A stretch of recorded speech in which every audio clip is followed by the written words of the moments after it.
whakofara. Ea le se fumaua, pare langi mama. Lumanga le lei. Leo kako whenua e lumo mu. Ai leo kua mu. Wanga wholo mai e kua whakau. Ai leo kua manga. Ai mapua nga ia e longo e kapu koa li seu. Leo o manu kia saa. Se anga se akula kele. O malo vai pou. Ke sa ili se anga. E anga ko mai de kaiau. Se fai ale la ko le e. Wale la ko le kai. Le vai ka mai la kai. Le ai ma mau lang. O le vao. Sao funu fe ai. Kai vai. Ya ku le mai fai o mau.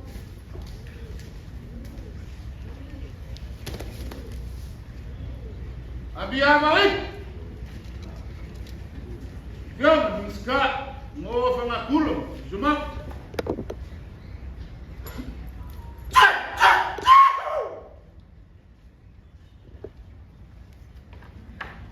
Abia mai. No fiom, ofici.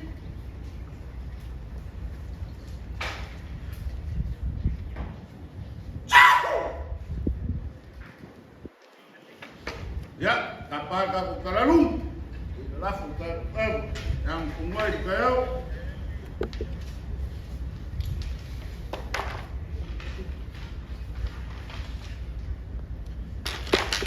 Ya. Ya, kungan kulmat. Apa?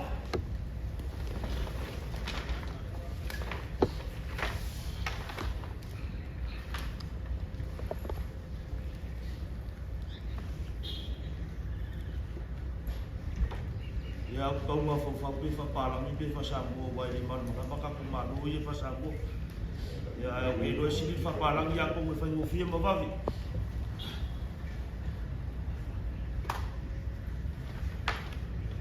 o ku e fa ri ku la ni leo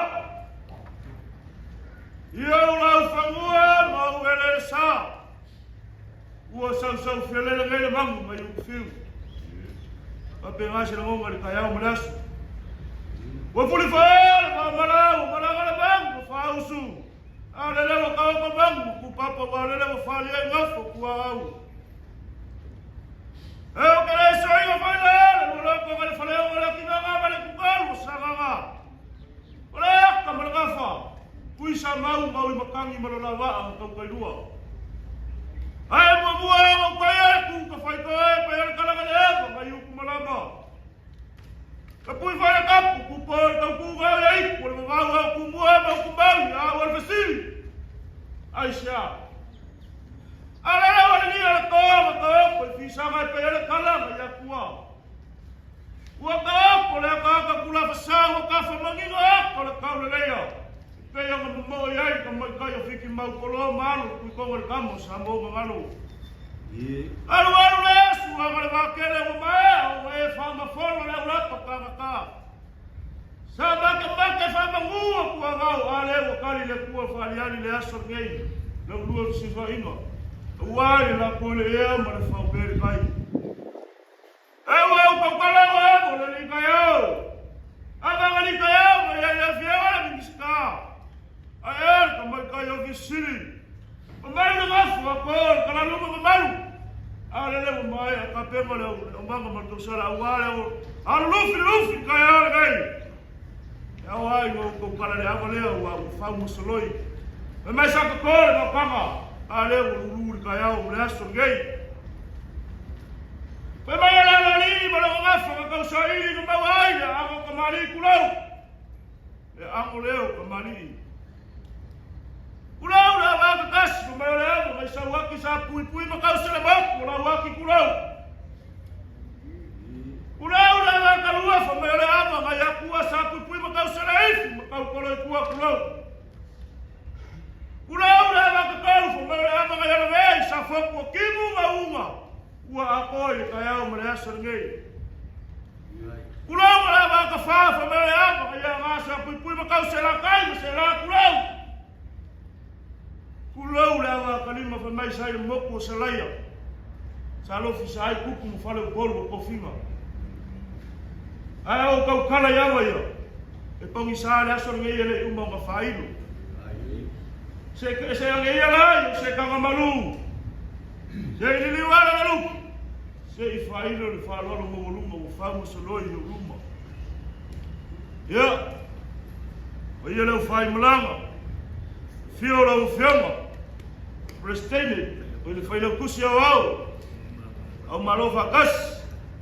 Aya le fai malanga yo ngo kulanga kof, ma ngo kulanga falupe. O ko kala le amore ni kayao. Mali kayao me le fianga le binska. Le fish of city.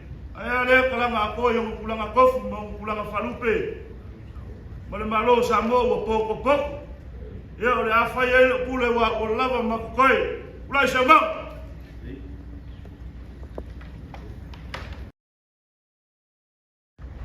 Kia le afa le rip. Le fioma le. Pele kus. Malo fakas samo. Melalo langi ako.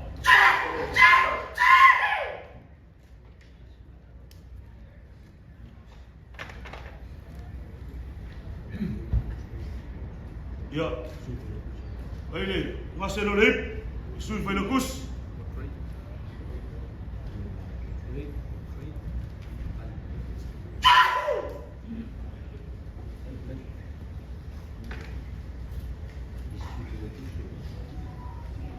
Ya, kaya ngasih lo lip, dia sui pelukus. Dia wajah Fatima.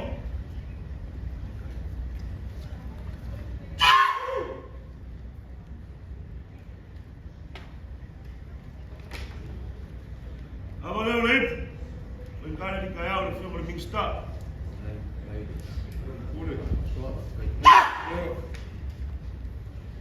Malu malu leo, kung kamali ba, hindi kayo mo kayo. Oh, pwe fay po bao. Asasi kama kung kayo ng asa leo fay mo. Ay ilo kagala ni sew. Ay fuwal sew ay fay for gay ba mo kayo. Ya ora, mangoy kung gay kung asayo. Fay mabos or fay nga lang mamalu. Fa fikay ni mawabo. Fa fikay fa ko fala yabo. Muya ngay kayo.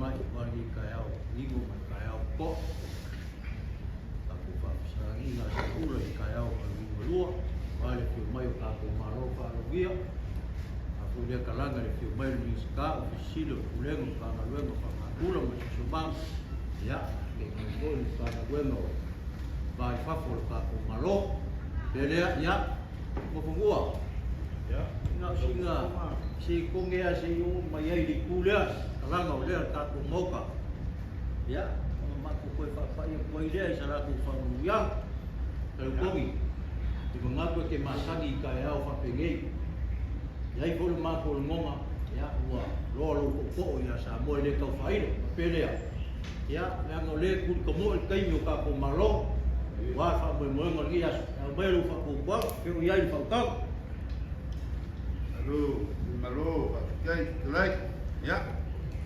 Okay, papa pe pa pinga o ko fingal. Ya nga di Silvia sa no kung yaye kuan ko sa mo ako. Ay ulia ko ki fa lalo lang ya. Ya. Aro yo fai ba mangaya. Le mri lo kia. Ay ko fa ka mo ku fangloa. Ya, nungir launga. Kayo lo ulia. Singango ya ko wala nga foi fao ele mo la ka yo ma mai fa ka kalai yo le la ka pepe ya ay alo nga mo ya lo lao ngi kaya ma ka ofi ai ma bai ka yo lo pudelia lo fio el miska sala la ba le fugu fai vai ka pu ia mo ia pa pele a mai el fa ya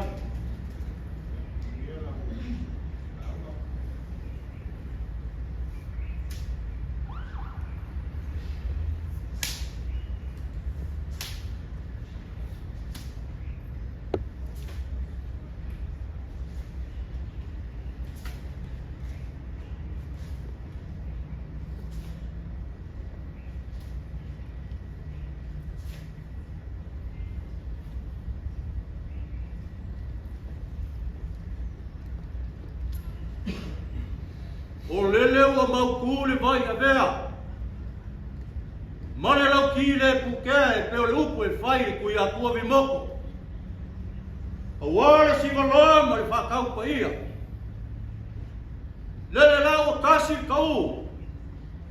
Kasi le whakina o malo. E whai le leo su e malo ma whongaanga a wale pio mai o miska. O le pa ia la lea a wale malo sa moa. Le fio le ao le malo. I ngana le whonga sui kofia. E a le pari mia ma ka pegeka le pari mega o Samoa. O pa ia ngā. Ka pēdea, ka maru waku. Lulu o pana lo funduma. Lulu o fuaka o wala. Se a kaiki. Se a wale kua. Se a wale whokia. Ngā rika iau mai ai le whionga ni miska. Se awa gai kai au mai ai lo fisino le pulera. Tanga luenga pua whakakula ma si sumanga. E alim tanga luenga le vai whafo Samoa. Kamaru waku. Ua le kua, vai o manga. Ua le susua vai whakaifoa. Ua kua le kuiefu. Kua maoka le pionga le misikalea. Ua mo kiwa awa mo kanga luenga ngalua. Ia, ai koi kongu. Ia ua awa mangalo i le kua ni kako waso mal kaiao. O pa ia la kaiao e kai kongu. E le koe o iai sa mako whangalaka. Ua lele ua upa o e kaea i lau sauana ma le whakalaiga mua. Kau ai ngā mako saua li maa. Wale fio mai ma le kala mai o ao. Le fio mai whai o kusi au ao. O malo au whakasi. Ole na rolatu. Lau sunga e Antonio. A fio mai. Sui whakau siri au ao. O sui whai o kusi au ao. E a lau sunga portray. A pēr lau sunga Fatima. Pai a maulunga le whai ngā maranga.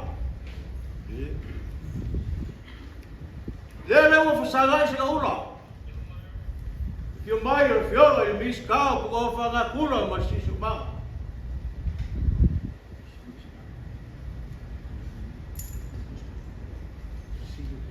Whape foi na u whiola. O fisili. O fui mua le kako maro. E ale fiona le ofisili, puka o whakakula ma si sumanga. Ofisili o ni kangaruenga, o le vai whafo Samoa. Lele o maupu e pue ai le so. O mau lunga ai, whamoe moe, o wāru sanga inga o senga ula ni kai au. O malu foi ka laru maa. Au wao leo o lar kai lo whakalenga mo fukua e whape foi. Lau whakalenga o lenga mo wamaranga o wale so. Ia, e whape foi lea kalanga.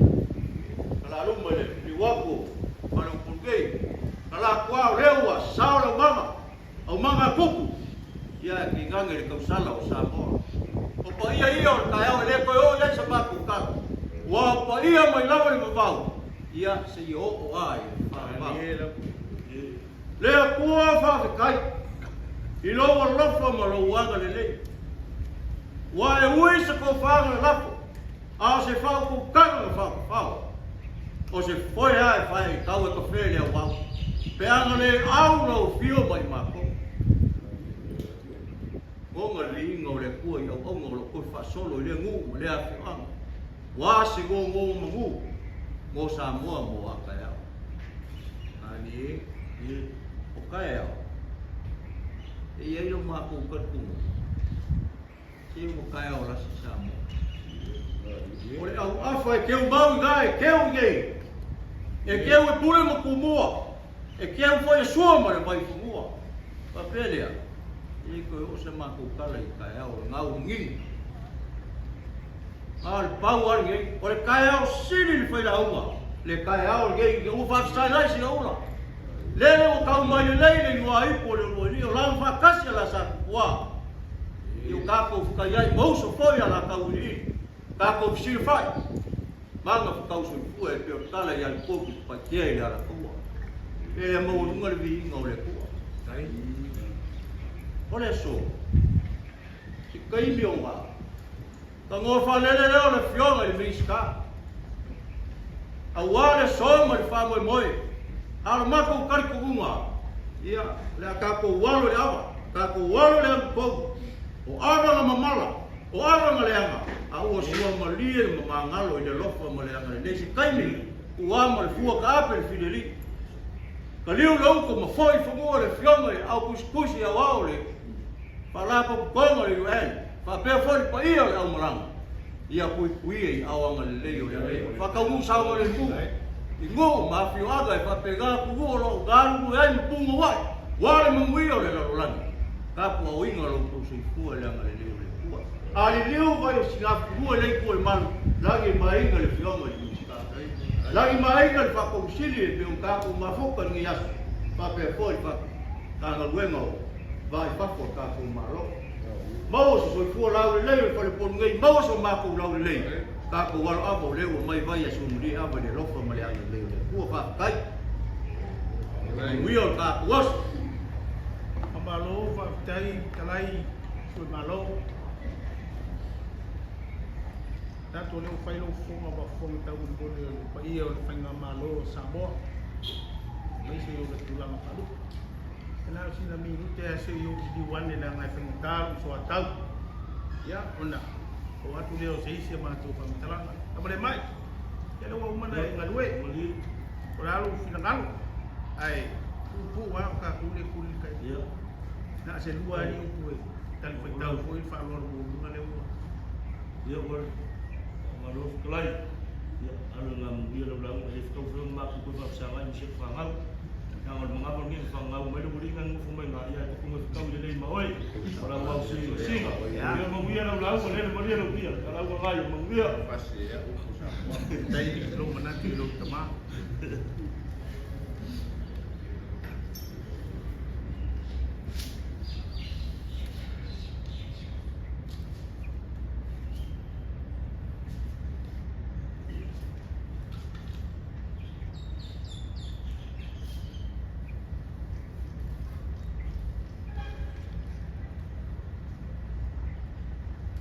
Uge mga ko leo nga Roma i marumaru ka waiku. Le kaukai nga leangai le papafasa. Ale wa kaya le ragiu mo fase pule ama. Wala lang foi sungal. Paki ai meka. Ole wa fio le ai no ko mpa. Wa ngala ingo kalkalo se wo mali ko ni pai ko ka ai mga kule ligay kaya o law klainga sumalo ko ka di molingo kwa lang ya wale la malo leo wa pa ule ba mang mau a ya lo fa ka nga wa ile ya se vai sua le ai se bala ile yo o ya ile lo fa nga mga kulea kulea ka se e lo sa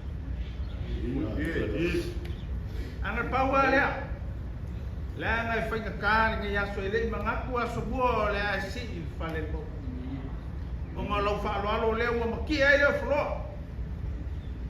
nga lo sila i fa nga le le fio mai Antonio leo o le faile kusia wao malo fakasi fa pele o malang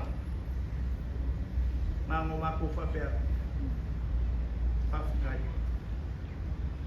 leo wakala le ama ke asiaba wale penga malang yo ava ikan ai o ko ngaku le fainga malanga leo ayai mau asiaba awale fi mayo le fainga malanga mga foi se kai ya o nga sa bua leo faila kusia wao malo bakas pale fia ngai ma le fio ngal di skama fa nga malo sa bo ya o ngi kaya wo mga leo wo ngai fa makasi ru ka ko was ka ko anu ava o so mali ava ai mangalo vai le alofa ma le le o le kua. Pule kai ko ko aba ko ora kai o ku ya ko. Sa ka ko la mo le ba ko sa ka le ko mai ko na ba sa. Pai ko ka ba. Mo vai ko mai la le ko ai ko sa ba. Awa ka mai le ko ai ko le ko ai ni. Ora ko ai fa mo ba ke. Ai fio ko la kus o mara o pa ka. Ai fai ma mara ko ba. Ase avo whakare wale te aku le te awa biska. Ofisa sina mo kaka meko e sesi.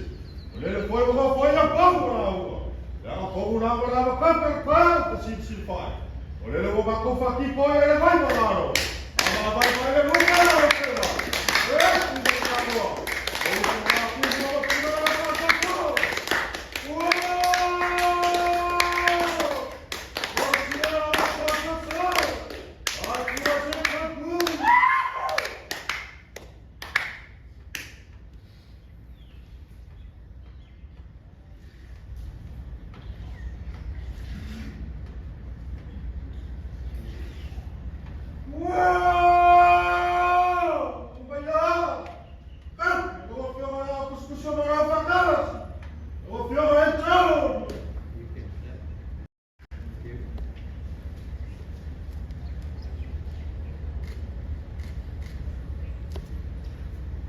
I am deeply honored by this very important moment in my life, in which I have this precious gift by the people of Samoa.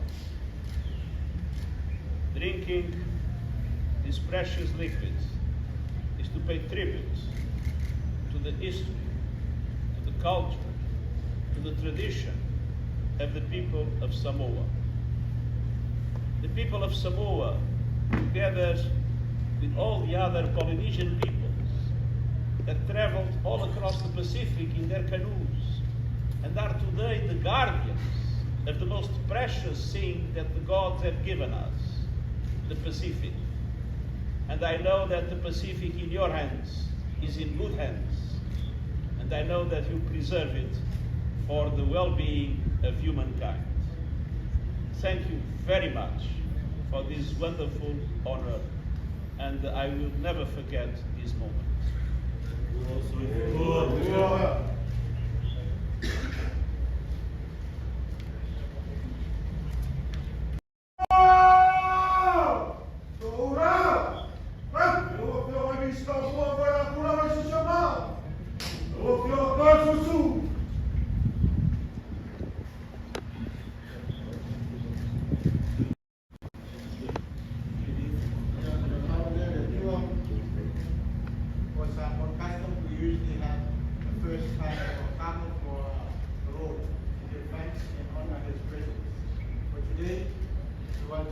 Extend our sincere appreciation and thanks to Secretary General and the rest of the UN team and our resident coordinator for gracing us with your presence. We hope that God will guide you the rest of your trip and you will get to see a list of some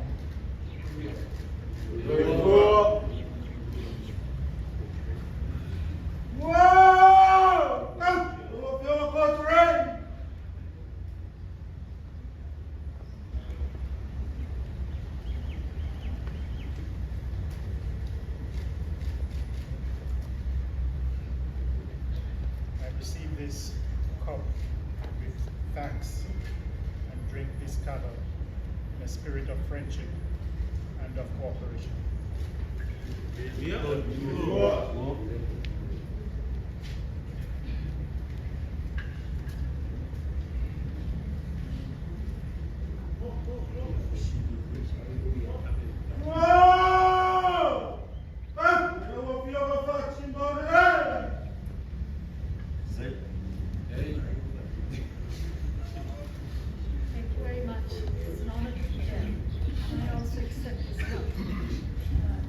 As a sign of friendship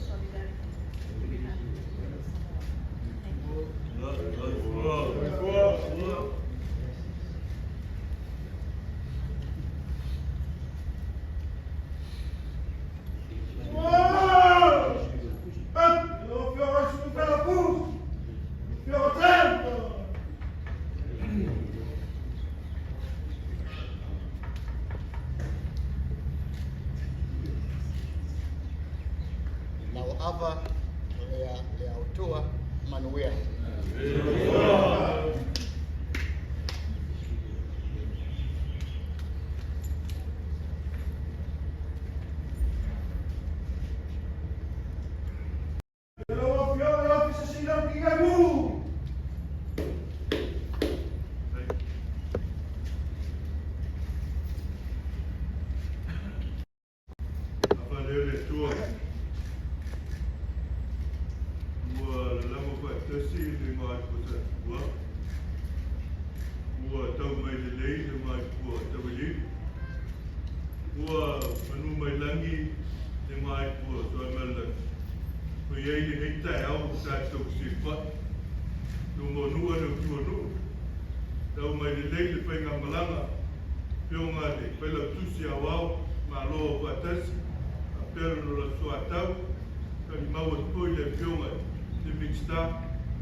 Antonio and the UN team, me and my colleague represent your delegation during today's ceremony. So I just said a few words on your behalf just to thank Samuel Kambi for his traditional welcoming ceremonies. So hope that you will enjoy your short visit to Samuel. Yeah? Amarofa kai mo ni kayao maulungan ng yaso ilaw ko farwal dewa ki ay no kilo ya magwiya na yo man iska man fa malo sa mo si yo magfo iya may lew su ko raf ya tuwa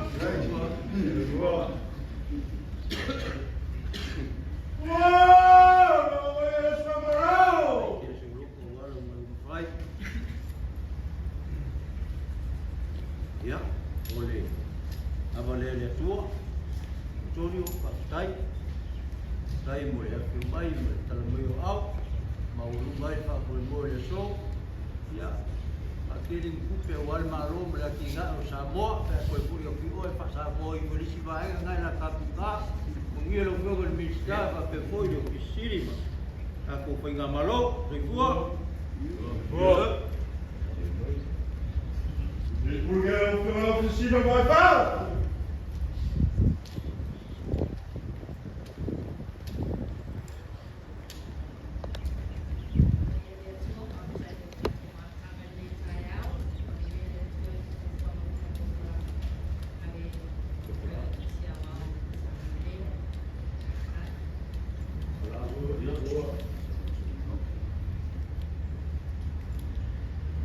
Agora que ele vai puro.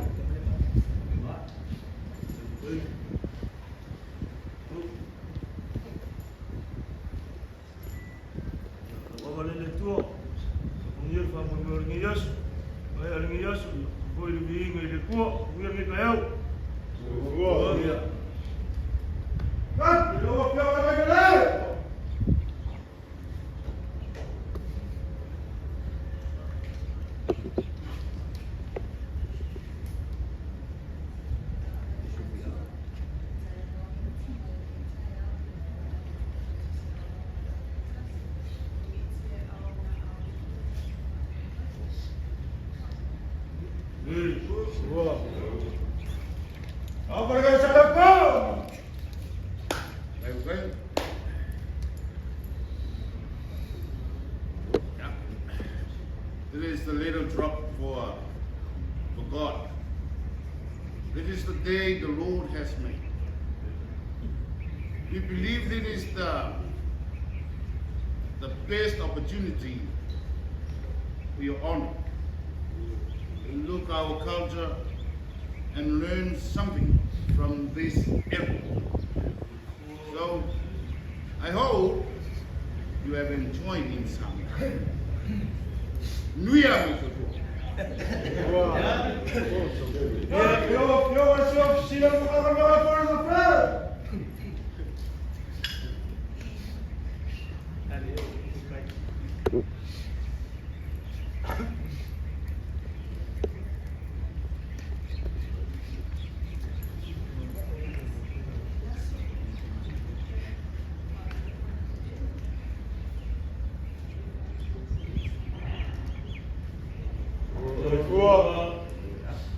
Ako na iba kong kumang! Right.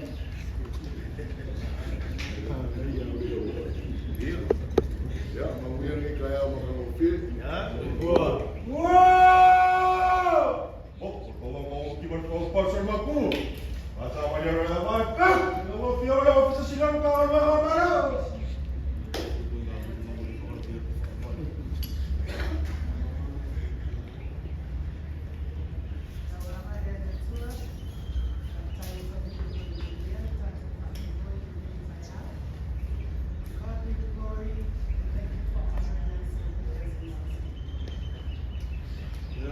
Wow!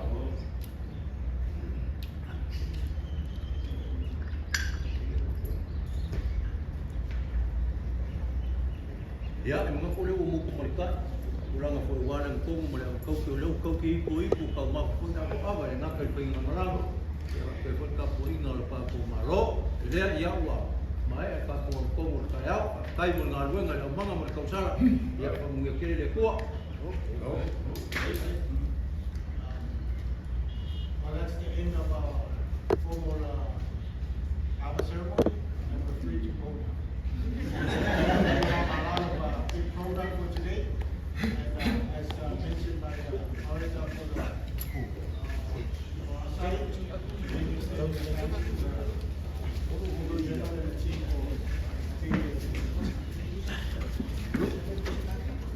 you have the right to photo before we go? Or? Yes.